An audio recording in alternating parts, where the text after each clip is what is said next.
చెప్తున్నాను దీని మీద కావాలంటే వాళ్ళు అదే చెప్పారు సార్ 3,000 కోట్ల రూపాయలు అసలు రాలేదు ఫండ్. ఆ రాని ఫండ్ అంతా కూడా అవినీతి చేశామని చెప్తా ఉన్నారు. ఎక్కడ జరిగింది ఇదని వాళ్ళు ఆ రోజు ఇలాగే వాదించారు. హైకోర్టులో సుప్రీంకోర్టులో అంతా వాదించారు కదా. ఎప్పుడు ఏ రోజు స్కిల్ స్కామ్ లో పోయిందిగా. అదే మీరు ఎలాగైతే ఇప్పుడు చెప్తున్నారో ఇది ఎక్కడ ఎలా బేస్ ఉందనేది లేదు, అది మేము పట్టుకోలేగా. ఇప్పుడు ఆ రోజు స్కిల్ డెవలప్మెంట్ స్కామ్ది పెట్టినప్పుడు దాంట్లో 370 కోట్లు వెళ్ళింది అది డొల్ల కంపెనీ అని చెప్పి వాడు జీఎస్టీ సంబంధించిన వాళ్ళకు సంబంధించిన సెంట్రల్ గవర్నమెంట్ ఏజెన్సీ వాళ్ళ రైడ్లో పట్టుబడితే అక్కడ తీగ లాగితే అక్కడి నుంచి వచ్చిండేది ఇక్కడ ఈ నుంచి పోయింది అన్నారు.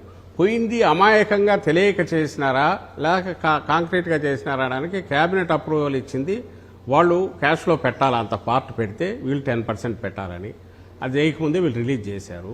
క్యాబినెట్ ఇచ్చిన జీవో ప్రకారం కాకుండా వైలేట్ చేసి పోయారు. పోయినవాడు ఎవరు అవుట్ సైడర్ వ్యక్తిని తెచ్చిపెట్టుకున్న అతను ఇంక్లూడింగ్ సీఎంఓతో సహా 4 పోస్టులు ఇచ్చారు అతనికి. ఎవరో సుబ్బారావు సంబడి. అతను చంద్రబాబు సీఎం దీన్ని సీరియస్గా ఇమీడియట్ రిలీజ్ చేయమని అప్పుడు ఫైనాన్స్ ప్రిన్సిపల్ సెక్రటరీ తన నోట్ ఫైల్లో కూడా రాశాడు. CM wants it to be released immediately అని ఆ అమౌంట్. అంటే ఇవి కాక ఏం ఆధారాలు కావాలి? ఇక్కడ అట్లాంటి ఏదైనా ఒకటన్నా ఉందా? వాళ్ళు అదే చూపిస్తున్నారు కదా సార్. డొల్లా కంపెనీలు ఎవరైతే డిస్టిలరీ వాడు ఉన్నాడో వాడి నుంచి డబ్బులు అఫీషియల్ గా గవర్నమెంట్ నుంచి 40 రోజులు డిపాజిట్ అవుతాయి. ఇది మేము ఎగ్జిక్యూటివ్ ముఖ్యమంత్రి గారు గవర్నమెంట్ నువ్వు ఇక్కడ ప్యారలల్ గా ఇక్కడ ఒక స్టోరీ బిల్డ్ చేస్తున్నావు. దీనికి లింక్ నేను అడుగుతున్నా. దీనికి లింక్ లేనప్పుడు అంటే లింక్ చెప్తాను సార్. ఎవరైతే డిస్టిలరీల పేరుతో తెర మీదకి వచ్చారో ఈ డిస్టిలరీలకి ఎక్కువ ఆర్డర్స్ ఇచ్చారు అని వాళ్ళు ఎప్పుడు వచ్చాడు బ్రాండ్స్ వాడు నాకు పేమెంట్ ఇమ్మీడియట్ రాకపోతే నేను రానని వాడు ఇవ్వనందువల్ల ఖాళీగా ఉండగా ఆ టైంలో ఎవరు మీరు పెట్టుకొని సప్లై చేసినా తీసుకోవచ్చేమో.